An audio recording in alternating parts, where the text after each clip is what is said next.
Hello class, and welcome to our first lesson on the binomial distribution. Let's take a look at where we're at in the course. I'm going to go back to this. Hey, I really cleaned it up, eh? Doesn't that look great?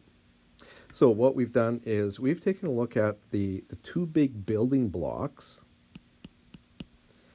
So descriptive statistics, which was taking a look at graphs and tables, and then measures of centrality and dispersion. And then we took a look at, the last unit was probability, unit P. And now those two are going to come together here to take a look at probability distributions. And so we're going to be taking a look at two of them. One is the binomial distribution, which is what we're looking at now, and then the normal distribution. And that will take us into inferential statistics. Let me just get rid of that stuff there. Keep this clean, and then we're going to go back to our page on the binomial distribution. So unit B, and the stuff that we'll be taking a look at is some counting rules for combinations and how to calculate probabilities by hand, and then by table. We'll be looking at the shape of the binomial distribution and then the mean and the standard deviation. So let's take a look. Starting on page B2, counting combinations. Now, you probably saw this back in, I don't know, maybe grade 10 or something, where we talked about combinations and permutations. So we're not going to be looking at permutations, but we will be looking at combinations. So hopefully this is bringing back some memories about the use of factorials and things like that. So let's take a look at how this works. Now, I want you to think of an experiment here that is going to be, we're going to take 10 dice and we're going to roll them, and we're going to count the number of spots on each die. And we're going to consider a success to be a 1. And so the question is, well, what's the probability that if I roll 10 dice that I would get 4 1s? Okay, so a 1 would be considered a success, and then any other number would be considered a failure. That's binomial language as we talk about trials, which is in this case, the number of rolls of the dice. And then we talk about the number of successes, which is what we're focusing in on or looking for, which in this case is 1s. And then we'll have something called the P, which is the probability of success per die, which is 1/6 if you're talking about a die. All right, so let's take a look though at this whole thing about combinations then. And this is what this is about. One possibility is that the first 4 turn out to be successes. So remember, a success is a 1. And then the last 6 dice turn out to be failures. Like that. So that's one possibility, is the first 4 dice, let's say they were all numbered in some sort of way, or maybe they were different colors or something. And so we know which ones are the first 4 and which ones are the last 6. As opposed to the first 4 are 1s. But it's also possible that it could be the last 4, or it could be the 2nd, 5th, 7th, and 8th dice. So you can see here that with 10 dices, there's a lot of different combinations that would give us 4 successes, that is 4 1s, and then 6 other numbers on the other dice there. Here's the way that we figure out all the possible combinations. We use this formula for combinations. It's n choose x. So that's how we actually pronounce it. We would say n choose x. In our particular case, we would say 10 dice, choose 4 successes. Remember, a 1 is considered to be a success. By the way, you may have learned it this way, NCX. And that's okay. I mean, if you want to write it that way, that's not a problem. So that would be an equivalent way of writing this. So this is the way I'm going to write it, but you can certainly write it this way if you would like to. How do you calculate that? Well, it's 10 factorial divided by 4 factorial, which is our x, times n minus x factorial. So 4 factorial, 6 factorial. What's factorial? Well, factorial is 10 times 9 times 8 times 7 times 6 times 5 times 4 times 3 times 2 times 1. 4 factorial, 4, 3, 2, 1. And 6 times 5, 4, 3, 2, 1. Just one thing to remember about factorials is that if you ever run into, and you will actually, lots of times here, 0 factorial is equal to 1, okay? Just like 1 factorial is equal to 1, but 0 factorial is also equal to 1. There's a mathematical proof for that. I remember seeing it many years ago. I don't remember now. I'd have to scratch my head a little bit on that, but that is, let's just take that as definitional here. 0 factorial is equal to 1.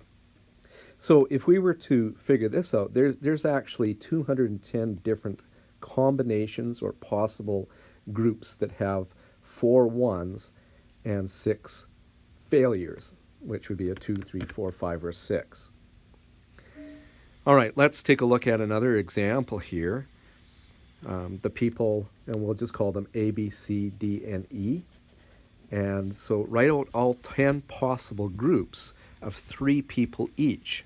So let's take a look first of all at the formula. So we're talking about 5 people, A, B, C, D, and E, and we're going to take a look at groups of 3 apiece. So that would be 5 choose 3 would be 5 factorial over 3 factorial, and then 5 minus 3, which is 2 factorial. So the 2 integers in the bottom always add up to the numerator there, right?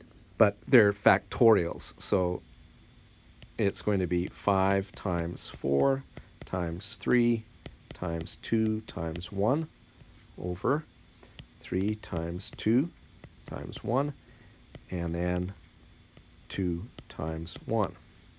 And I guess we could start crossing things out here and say, let's see, we've got a 3 times 2 times 1, like that, and then a 2 times 1. We just change that into a 2, so that comes out to 10. So there should be 10 different combinations. Let's write them down. And here's where you might want to just stop the video and see if you can write out all the 10 combinations.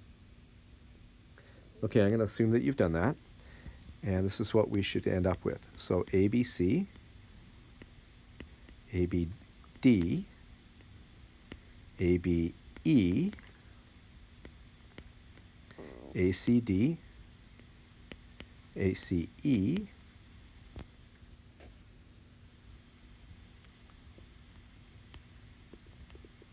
ADE, BCD, BCE, BDE, and CDE. So those are the 10 different combinations. I hope I got those all right there. Yeah, they look pretty good.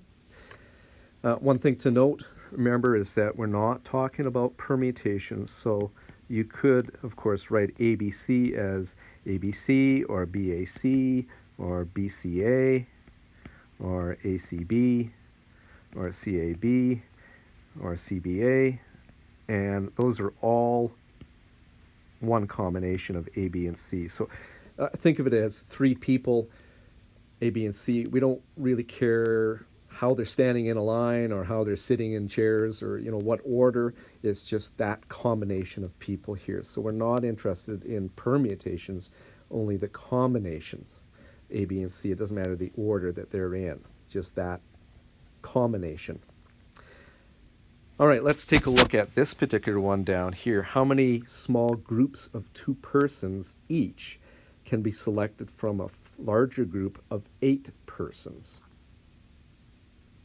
So I'd like you to stop the video, see if you can figure that out. And I'm going to assume that you've done that. And so this actually is called the handshaking problem. So if you got a whole bunch of people in a room and you were to ask the question, well, how many different handshakes can you have? It takes 2 people to shake hands, And let's call two people A and B. It doesn't matter whether A is shaking B's hand, or B starts the shake to shake A's hands. It's one handshake. A and B are shaking hands, right? And then A and C and A and D and so on like that. Anyways, the way that we calculate that would be 5 choose 2 would be 5 factorial over 2 factorial. Oh, sorry, this is 8. Let me back up there. I was wondering why it wasn't working out there. Yeah, it's 8 people. So it would be 8 choose 2 would be 8 factorial over 2 factorial, 6 factorial. So that would be 8 times 7 times 6 times 5 times 4, 3, 2, 1 over 2 times 1, and then 6 times 5 times 4 times 3 times 2 times 1. And then what we would do is we would say, well, those guys can cross out, and then the 2 can cross out with 8 divided by 2 is 4, so that should leave us with 28. So there's 28 possible handshakes that could be in this group of 8 people then, if everybody shook everybody else's hands. By the way, there is, on your calculator, you should see that you might have a button that says NCX or NCR. Sometimes the R is used. Or if you're using a TI-84, you'll see that there's combinations. And so take a look at that, and you can easily find that. Now we're going to just continue on here with the binomial formula and say, in the dice rolling experiment above, we discovered that given 10 dice, that there's 210 different groups of 4 dice each that can be formed. So again, let's label the dice A, B, C, D, E, all the way up to 10 dice. I guess that would take it to H, I, J. And each die has a 1/6 chance of turning up a 1. So the probability of success, probability that a single die is a success, is written like this. So that's the P in a binomial formula, is 1/6. A failure results when the complementary event occurs. Think back to complementary events in unit P. And so that would be whatever's left over, right? 1 minus 1/6 is 5/6. So the probability of failure is 5/6. So let's take a look at 10 dice down here. And we could even label these. So we've got, here's our 10 dice. We'll call them A to J. And so one possible combination here is that the first 4, A, B, C, and D, are successes. That is, we ended up with a 1. And then the last 6 were failures. They had numbers like 2, 3, 4, 5, and 6. So they would be considered failures. That would be 1/6 to the 4th power times 5/6 to the 6th power.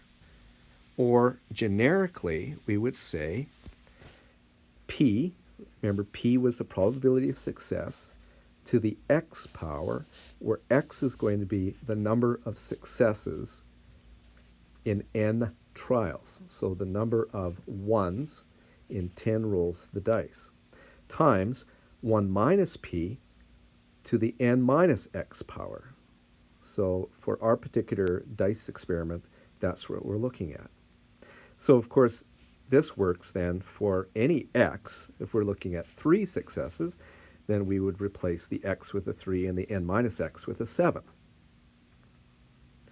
But of course, in our binomial experiment, we're interested in finding any combination that has 4 successes. So it doesn't have to be just the first 4 dice.